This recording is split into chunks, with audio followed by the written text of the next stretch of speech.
Hello, hello. Welcome back to the Proving Grounds, powered by Verizon. And we have a special treat. Myself, Mad Magical, joined in by Smacks for our halftime show that I've been told about. Are you ready for this, Smacks? I think You so. think you think you're ready?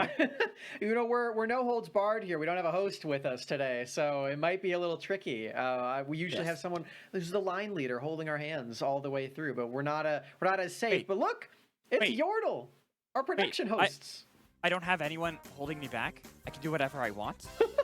Um, I want to say no, but I think the answer actually is yes. Unfortunately, Okay, so. cool. I like that. Good to know. Good to know. All right, but we are playing Yordle, and while we're playing Yordle, I'll come up with some devious things and devious tech. As you can see, it's actually a six-letter long word as Oh, opposed to the normal five that we're doing. wait, did you And pick the word? no, I did not. Oh, okay. This has been powered by production. Our production crew behind the scenes has. Oh, wait, can they hear Ah. you, Duran? Duran, can they hear you? Yeah, is the audience able to hear production?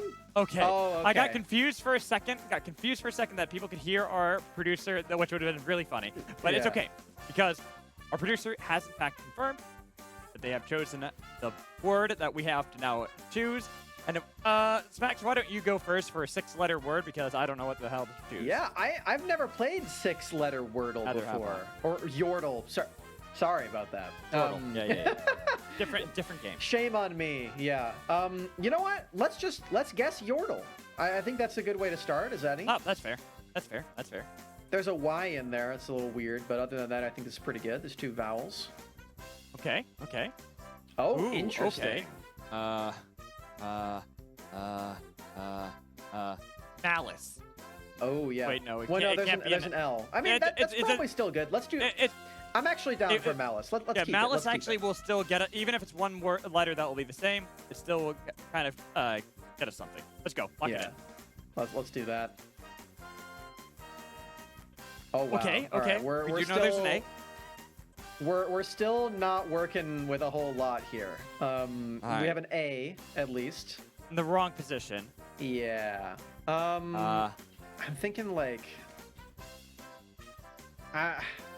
There's an E, and otherwise I would guess like dragon, because that last play in that last game. you might as well guess it because we still need to figure out other letters. Yeah, but we already have D, R, and O, so that one kind of sucks. Oh, we I do. don't really Oh, want to yeah, do we do. dragon. Ah. After Then that. it would be just yeah. Darren? Hmm. No, Darren's wouldn't work either. I'm trying to think of like what other player names. Most of them are 5 letters in this. Five or game. 7, not 6. That's what's Yeah. really bothering me. Okay, we know it's not a player name. I mean, that was the only one that was 6 letters anyway. Was Malice, so I guess that makes sense. What about like champions? Are there champions that have 6 letters? Fiora is I mean, 5. Yours 5. Ari is 4. Too long. Reconnaissance short. Graves, but Graves wouldn't really Oh, help we us can out. guess Graves. Let's guess Graves. Oh yeah, okay. We can guess. We can get. Why don't we guess Graves? Just because that will give us a G, B, an S, and move the A around. So lock it in. Okay, yeah, let's do it. Oh. Oh, Wow. Okay, there's a G. There's a okay. G. Yeah. Okay. You know, we probably should have guessed liquid already, but I'm kind of glad we didn't now. That Yeah. No. I'm glad we didn't. Very glad we didn't. Yeah, that one probably would have been pretty bad. But okay, so the A. This is so hard. I'm looking around. I'm feeling my like room to see the if I get end of the word is inspiration. AGE. I'm thinking that's where we're at right now. So like, the first 3 letters we don't know, but I think the end of the word is AGE. Okay. Well, AGE. Let's assume that is. Then what would the first letters be then? I don't No, know. it can't be YRD. Maybe we need to get a T. At least guess a T. So, no, thrive wouldn't work because we already know that. This is really hard. I've never played. I was not Six, yeah, ready 6 for is the weird. 6-letter Wordle. Yeah. I know that. I was not ready for this either. So give me a second. Oh, okay. So Team Liquid had really good Engage? No. something in Engage? this game. Engage. Engage. No, that's not long enough. That sounds. Oh yeah, engage. I think that's it. I think that is it. That ends in AGE, engage. Yeah. Lock it in. Oh, we did it! We did it! Woohoo! Let's go! Oh my goodness. I think that's the earliest that anyone has finished Yordle on the show. That was. I liked the hint from production that it was something that Team Liquid did well. But we were on the right track there with AGE. I actually did have a pretty good epiphany there, so that's nice. You did, and that's literally what got me to the answer. If you had not done that, I would not have guessed engage. That was pretty good. All right, well, that was really fun. Again, congratulations on Team Liquid Academy's win. They did have phenomenal engage in that last game, not to mention their big macro play by the end to win them that, but a lot of that was through our Mayo's Nocturne, which has been a pick that he's really been enjoying recently. We talked about it a little bit, but because its early game was very quiet, we kind of were very quiet on it in the middle of that game until the very end, but honestly, that's what Nocturne's expected to do. I think this was overall a great game from our Mayo. Yeah, as do I. I think that he did a great job of working in tandem with Ayla as well. I think that was a big reason why they were able to find a lot of those players. There was only that one, I think, real hiccup where it's kind of turned on their faces when they fought around the dragon early into the game. That gave Cloud9 much more momentum. But then after that, they kept playing with the strategy of use Bradley kind of as a distraction. If they don't actually match Bradley, free gold. Then, when they do try to fight you elsewhere, TP Bradley in, perfect fight. And again, this is what I was talking about in the game as well. Now, I was saying this in favor of Cloud9, but it's true the other way too. You can pick the most comfortable champions that you want in a game, and you can have a lot of skill on it, and you can have champions that even work really well together. But if you are against a team that just executes better than you, then it's going to be hard, and you will likely end up losing. And that's what we saw in the end of that game, where it was really close. Both teams were battling back and forth in that one in terms of the gold lead, but Team Liquid had just a knockout play, just a full-on grand slam on that 5th Drake, and that just instantly won them the entire game.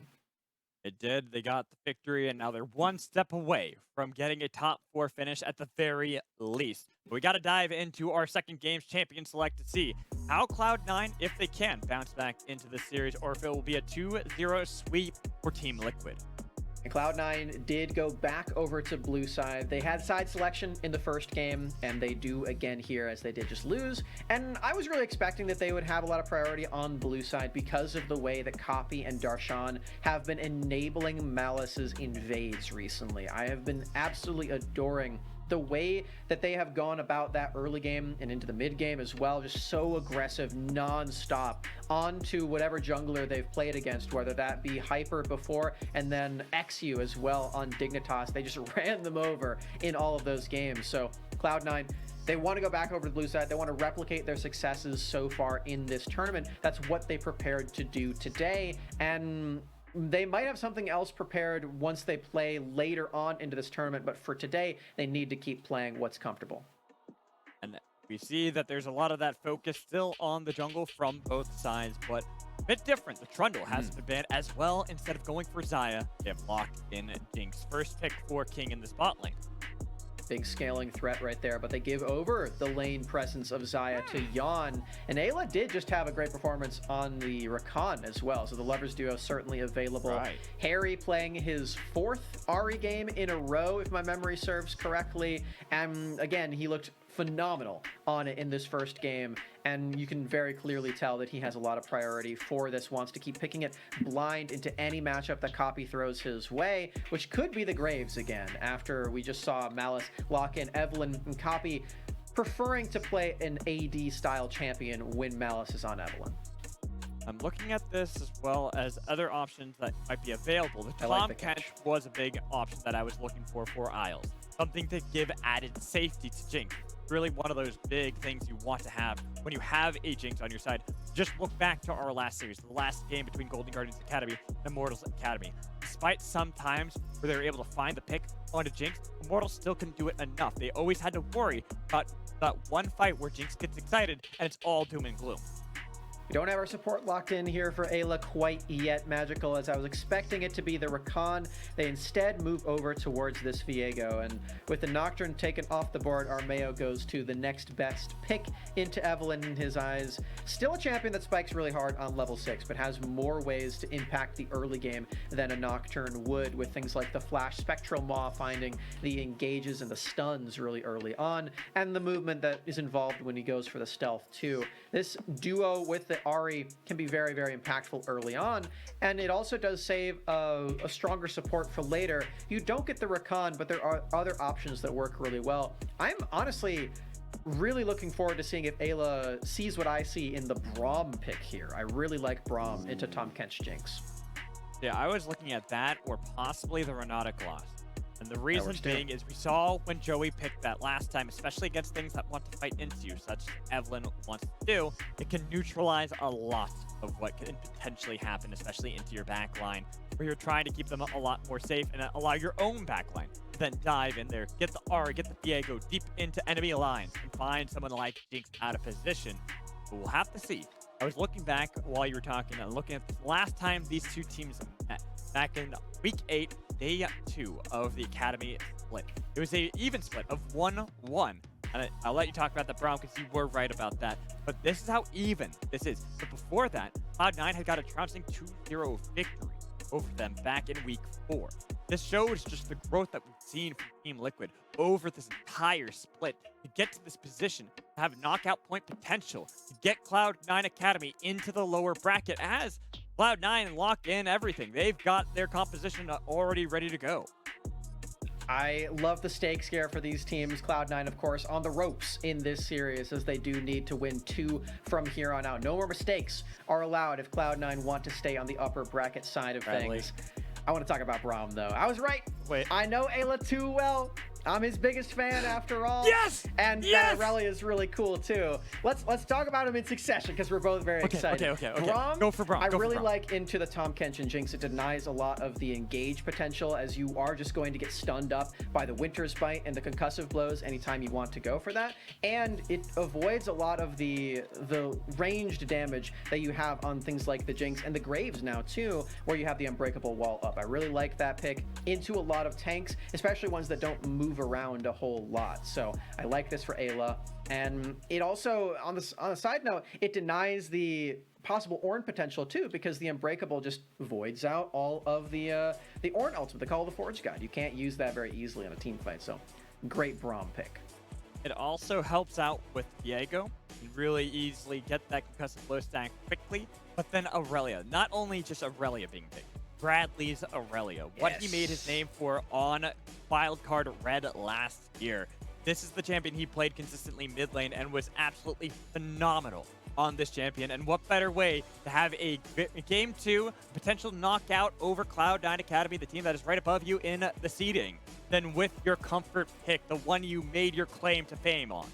Huge counter pick for Bradley in a matchup that was really difficult for him very early on in the lane against a huge veteran in Darshan. He will need to make that staple pick of his in his pool work tremendously well if Team Liquid Academy are going to take a 2-0 in this series. They looked so good in that last game. Bradley's team fighting was top notch on Fiora. We're going to get to see what he's able to do on this Irelia. And yeah, as you said, man, this is a legacy pick. This is going to get Bradley fans very excited. I'm excited, honestly. Yeah, I just want to see how this is going to work. You got Aurelia versus Evelynn versus the Jinx Tahm Kench bot lane. All these things that look so comfortable for the players that are playing them today. We load up onto the Rift. It is game 2. The stakes couldn't be higher for Cloud9 Academy.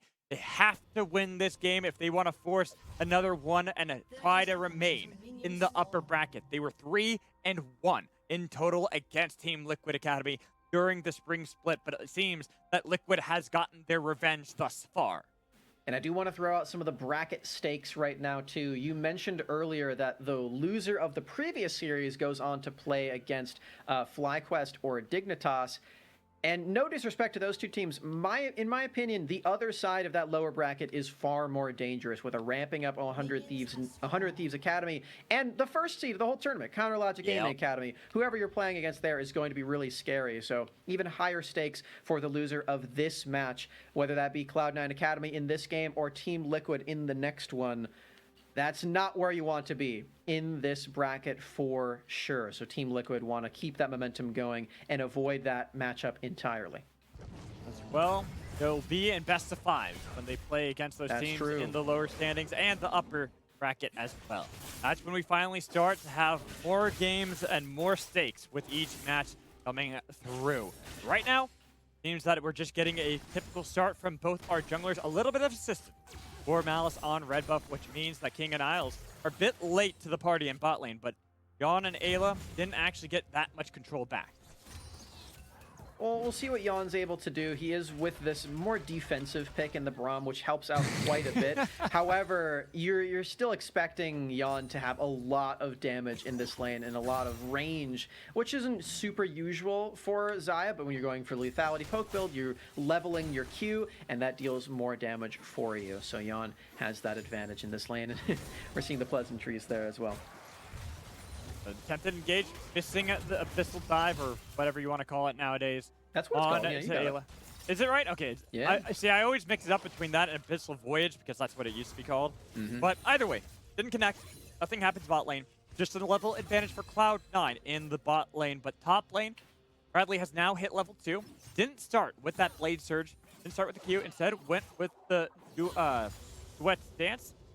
Yeah, I think that's what it's called. Speaking of ability names that changed, did you know that they changed Morgana's pool from Tormented Soil to Tormented Shadow? No, I had no idea, but we'll discuss that in a little bit because that was a flash from Isles as well as a heal from King just to get away. That was also 2 summoners blown on the other side. The flash for Yon and Ignite for Ayla. Trading summoner spells very early on in this matchup. Yon no flash makes him much more susceptible to these ganks. If he wasn't playing against Evelynn. We don't really expect Malice to get into this lane that early on. It mostly just means that Isles and King have the option to play more aggressively, less so now that they don't have a flash in their marksman either. Yeah, and right now, that is a good opportunity for either Malice or Armeo to play around. But as we see at the moment, Malice isn't looking for anything too fancy at the moment. He's just trying to see if he can I don't get know if some... that's true. I was about to say, gotta eat my words. I was saying that, and then all of a sudden he goes top lane. Stun doesn't connect, and here's Darshan getting a little bit of slow with the help of that boomerang, even getting a potential flash. Oh, didn't get the charm, but doesn't need it. He already got the kill onto Bradley, gifting that over to Malice. Now it's flashing forward just to secure that one. Even if Bradley doesn't flash like that, you're still in range, and you will get the guaranteed firing missile onto that as Armeo. In range of King, Isles will save him for now, and it won't be a response play that ends in bloodshed on the side of Team Liquid Academy. They give over that first blood, and for now, it's just going to be denying waves away from King, as even Harry is getting in on the phone. Yeah. Voyaging down into the bot lane to make sure King and Isles are going to have a miserable time. This is forcing Malice to now have to hang around the spot lane, help out a bit where he can with flash stun on top of one with the chomp curse. The thick skin might not be enough with the dive canceled, so Yon can take credit on the catfish, noodling out a kill for himself while Armeo just sauntering back as well. Might re-engage. It's going to go back onto Malice, and look at the TP behind them. They've got damage. They've already got the kill. One. Might get more, but right now King is waiting it out. He's excited. Got damage. Got 2. Got 3. Double kill for Darshan. The flash from Darshan as well. Looking to hunt down Harry, who has to flash because he has no mana. Bad news for Team Liquid Academy. They were just trying to even out the play, but they stuck around way too long, and Copy and Darshan get to arrive on the play. Onto this bottom lane, Darshan teleports in. We get to watch the beginning of this one more time. This Winter's Bite landing is crucial because it allows the Abyssal Dive to get canceled out. But after this teleport comes in and we see the commit from Armeo, it's just over for Team Liquid. They're giving up way too much footing, and Yon especially is just completely in the doghouse. He cannot leave on this Xayah. He does not have any summoner spells thanks to the 2v2 trading. Also, gotta give credit to Copy. Roaming down, it might have been late because he had to catch the wave that had been pushed in by Harry, but it's still a great collapse. There's a little escape now for the side of Team Liquid. That's why you saw Harry, without mana, have to go such a far distance just to flash over a long wall that would have been difficult to follow up for Cloud9, but had to sacrifice 4 of his teammates along the way. Early kills for both Malice and King, and Darshan actually. He actually picks up both of those. Not too bad for the Gnar in the top lane, who's in this counter matchup.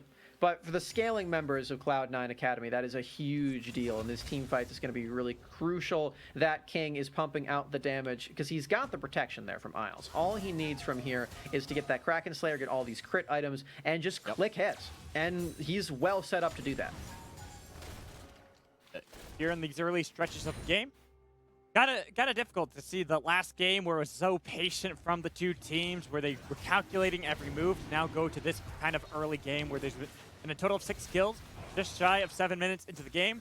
The Dragon start from Team Liquid, kind of replicating what they had gotten last time in the game to set them up for the potential scaling, unanswered by Cloud9. But honestly, it's all they really have going for them at the moment, because they did fall behind, like you talked about. King close to getting the Noon Quiver, as well as that Kraken Slayer so early, as Jinx is devastating to face off against. Prediction there from Isles onto Yon. He's still aggressing forward and will get rooted up. Okay. I don't think you want to fight against a Lethality Xayah in such a tight corridor like that, even if you're going to be able to get the kill with the last Caress.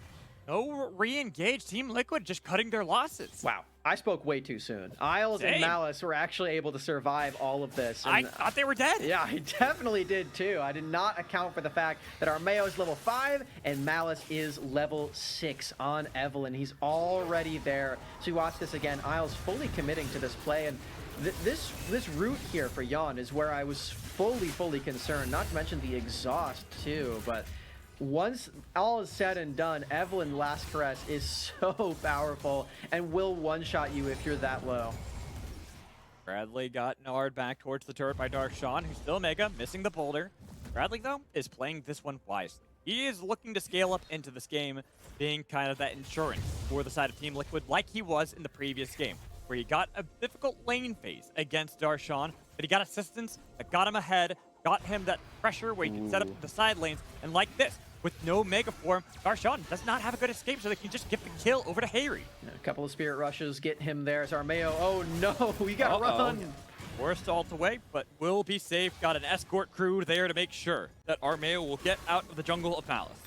At the end of the day here, Bradley is super thankful for his team making that play for him. He gets to push in 2 waves to deny away from Darshan, who does not have teleports. That lead continues to blossom for Bradley. Moving forward, he will get that Blade of the Ring King and just be a monster to deal with for Darshan. He is already preparing for this, as he has this Executioner's Calling to mitigate the healing a little bit. It's just the damage that makes it so terrifying as this Gnar into Aurelia. Especially punishing the fact that when you go Mega, normally the strength of having Gnar. But here we get a play. Harry just gets caught out. It's a great dive setup from Cloud9. That was awesome. They came at it from all of these different angles, and there's a very small window that they had to do that too, because Harry used Spirit Rush on the play up in the top lane, and they make that play happen. No flash for Harry, no ultimate, no stopwatch either. Great engage, and more glory stacks for Malice's Dark Seal is a huge deal moving forward, as he's got 100% kill participation. Not bad. Honestly, you couldn't ask for a better dive. It was just so clean. Pretty much barely any damage taken from the turrets. Harry, like you said, had no escape. They knew that.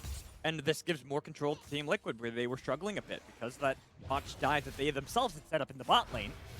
You can see that Team Liquid are wrestling a little bit of control back to try to answer that. It is nice to see, but it's still them being behind that of Malice, especially, like you talked about. Having the 6 stacks on that Dark Seal is going to be already troubling to deal with in this early game. I'm scared for Team Liquid. This happened in the last game, though, and they did overcome this, as Darshan certainly knows that he is under fire if he sticks around Nars, just to make sure that Bradley doesn't deal any more damage to him. Armeo is here on the scene with a Rift Herald, and this could be used up in the top lane to try to get Bradley even further ahead, but they have bigger fish to fry. Probably in the bottom lane, honestly, as they want to make sure that Harry gets fed, because he was the big carry in the last game. Oh, this is a problem. Nice attempt, but dodged away. Has to use the point-and-click ability to make sure you can land that. Bradley still fighting back as best he can. Hasn't even thrown out Vanguard's Edge because he knew there was no living.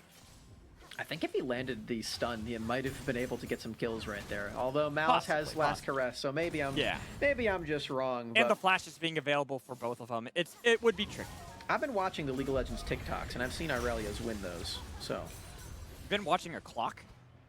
are you too old to know what TikTok is, Sir Magical? Look, we all know I'm the oldest. All right. Well, I've been watching these cool videos with music on them. Music videos? I remember MTV. Yeah, exactly like that, except League of Legends gameplay. Oh, okay, cool. That sounds awesome. Got Malice But you know in what? this mid You know lane. what's more, Oh, I wow. was about to say is this play right here. The Feather Storm and the Last Crest, both huge. Same with that Glacial Fissure. Looking for the rocket damage, just forces out Yon and Ayla. Because in about 10 seconds time, will be a Mountain Dragon up.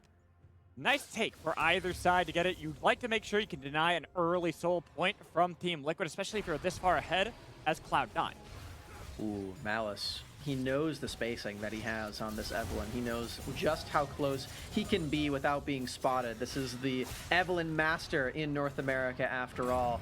And he is trying to get into this river undetected. There's a nice control warp, but that's going to be killed very easily. Oh, they go for the fight. Exhaust on a copy. No mana to take up. They got the stun, but they got the Devour from Isles as well. Low health bars across the board. Looking for the re-engage fight, but top lane has not joined in at all because you can see that Bradley does not have his own. They're going to be able to land the charm onto Malice. He has to Hex Splash at 12 just to get out of there. All this while, Armeo has been on top of the dragon, looks to secure it. There's no real way into the pit, so they have to forfeit the objective once more to the side of Team Liquid. Man, if they weaved one more auto attack in there, that would have been Malice stunned up by the concussive blows, but no such luck. Flash away for the Evelynn, and the jungler for Cloud9 Academy lives to see another day with all the glory stacks in tow. 2 drakes for Team Liquid Academy, though, and we know that they like to win games in the later stage. This is a solid scaling win condition for them, even though they are against things like that Jinx and that Evelynn. This is a nice way for them to win. I will say they do have to worry about both those champions and players. yeah. Alice and King are set up in a good position at the moment. Even if Yon does have a slight gold lead over Jinx, it's lethality Xayah compared to crit Jinx. We all know how the late game works in that matchup. We'll always favor that of the hyperscaler of Jinx, especially when you have the protection of Tom Kench next to you. There's protection on both sides, though, because Yon can go invulnerable and does have the unbreakable wall of the Braum in front of him, too. So both marksmen can definitely carry, although I fully agree with you that King is set up to do so with the champion alone. Moving forward, we do know that Yon has a slight lead thanks to that laning power of the lethality Xayah and that last team fight, which worked out pretty well, including the Drake. And for Yon, you do have ways to outplay in those team fights. You just have to not get clicked to death by the Kraken Slayer of King, as you keep on saying. And for Team Liquid, this is one of the newer players to the roster. You know, Yon is in his 2nd year in Academy, but my impression of him has only grown over the year and into this season as well. He has really blossomed into one of the strongest performing laners and team fighters in all of Academy in his role. I think it also boils down to what you talked about last game, right before it. It's like Yon and Ayla both have this synergy together that they've really come online with as the game has progressed, as the season has progressed. Right now, Bradley, he is going to be in trouble. Killed off pretty easily. Another clean dive out of Malice. That's 3 of them in a row into the top lane. Bradley cannot survive these plays, and Darshan, even in this counter matchup, doesn't matter because he has a jungler here. It's been a 2v1 lane this entire time, and Bradley will take a 3rd death before he even is able to finish that Blade of the Ruined King. It's just a bit more time, and the most tragic thing of all of this here, Magical, look at the number on his call. Oh, that's so sad. That's tragic. Oh, you hate to see it. Poor Bradley on his comfort champ. The champ, he made a name for himself. He's been hard camped by Malice, who's playing a champion that he has also made a name for himself on, 1 of 5, that he's incredibly powerful with. Malice as a player, too, I kind of want to reference... Look, I'll say this, just going to come out clean. As a disclaimer, I'm not a big sports person. I like League of Legends, I like nerdy stuff. But I do know of the old... Green Bay Packers strategy way back in like the 60s. They had a coach who only had 3 plays in his playbook. And he made sure that his team practiced so much on those 3 plays to the point where even if you knew exactly how the plays were going to be, they were so damn good on those plays, you couldn't ever stop them. And they ended up winning the Super Bowl that year because of that strategy. It's a similar case here with Malice on Evelyn. 12 stacks on Evelyn so far, 5-1-3. In fact, that last game that he lost with Evelyn was the first loss he's had all spring on Evelyn. Fear not the man who has practiced 1,000 kicks, but the one who has practiced one kick 1,000 times, I believe is fitting here for Malice. He's playing his second Evelyn game in a row. This one more promising than the last. He's setting up for this Rift Herald take right this second. And he's got his big scaling 80 carry here to back him up, as well as Copy pushing in bottom lane. Just all this pressure here for Cloud9, keeping that gold lead in their hands. And just like you're saying here, these ganks have been phenomenal for Malice. He's level 11 now, too. Very scary on Evelyn. The burst potential is gigantic. And we need to see this actually come to fruition when it comes to this next Drake fight, because that's the big win condition moving forward for Team Liquid. You have to imagine that if they get this third one, they can get aced for the fourth, but as long as they take the Drake Soul, they'll probably still win this game. That's so much extra damage. And on poke champions, no less, like Yon, the burst for Harry, too, that'll really help him get the resets. So they need to deny this for sure. That's why I was talking about before. Getting that Dragon early kind of slows down the game plan that Team Liquid can fall back to.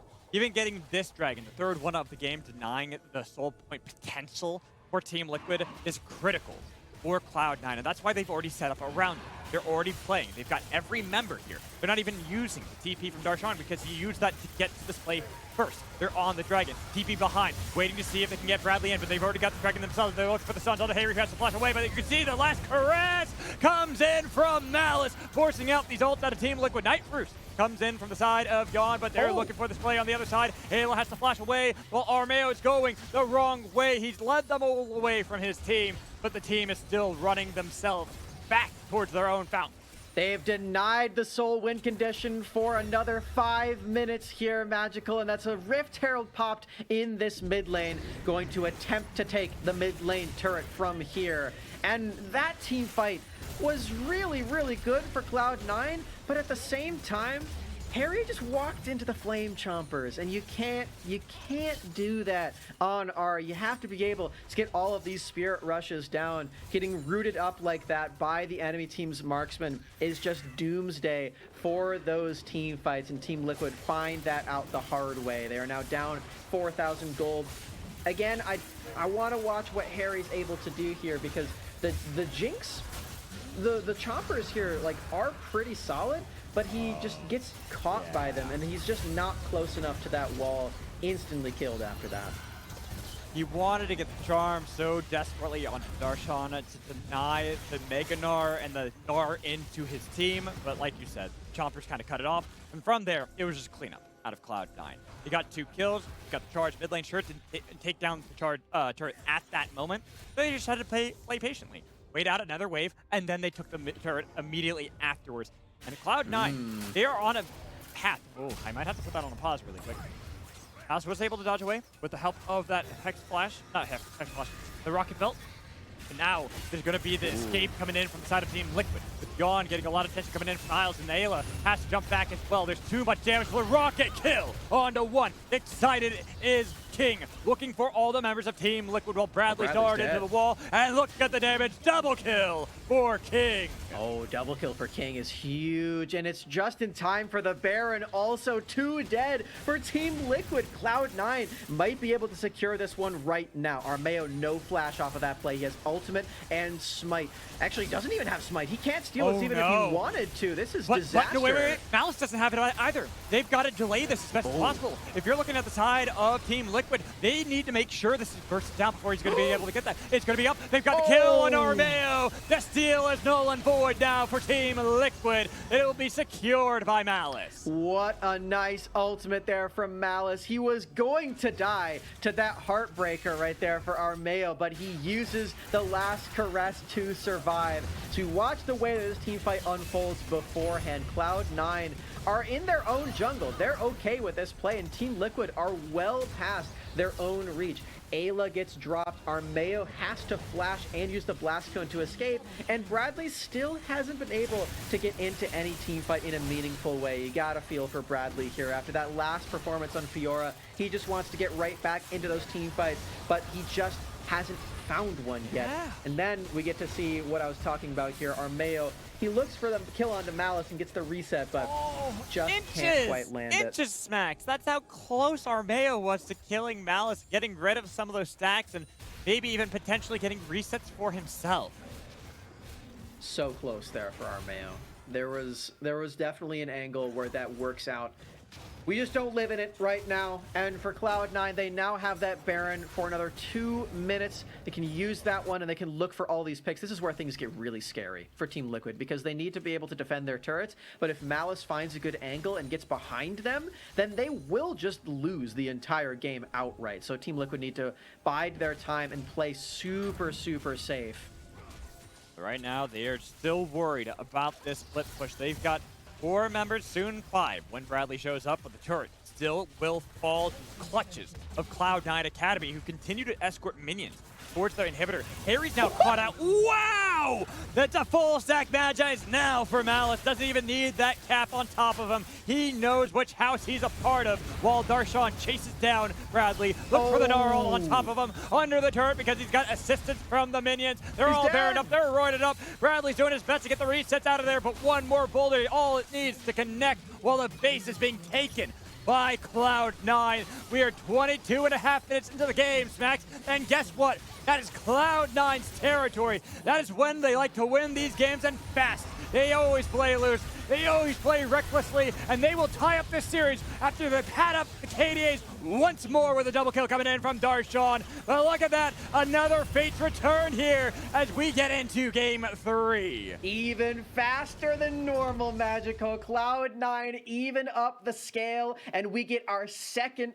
3-game series in the upper bracket semifinals. What a day it has been, and what a game it just was for Cloud9 Academy. They find ways to pick off Harry onto this Ahri every single time, and Bradley as well. These two players that did so much work for Team Liquid Academy in game number 1. They were punished heavily in the early game, and they followed through on Cloud9's side all throughout. Under 23 minutes that game was, and wow, I can't believe they did it that fast. Malice and King, too, stepping up massively in that game. Full stacks of Magi's for Malice. Didn't even need to get the death cap at the end because he was that far ahead and they were already pushing into the game to end the game. And King, too. An early game that went well for the side of Cloud9, getting early gold into your Jinx and making sure you could set up that late game, which happened only at 20 minutes into the game, but still happened nonetheless for King.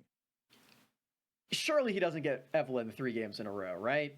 Surely that's going to be banned in this one, Magical. I feel like you need to do that in this next game.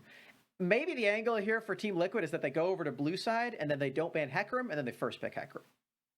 I can see that working. That could be the play. Honestly, I've seen a lot of teams do that against Cloud9 to make sure they can at least try to pinch the pool a little bit out of Malice. But, you know, only time will tell.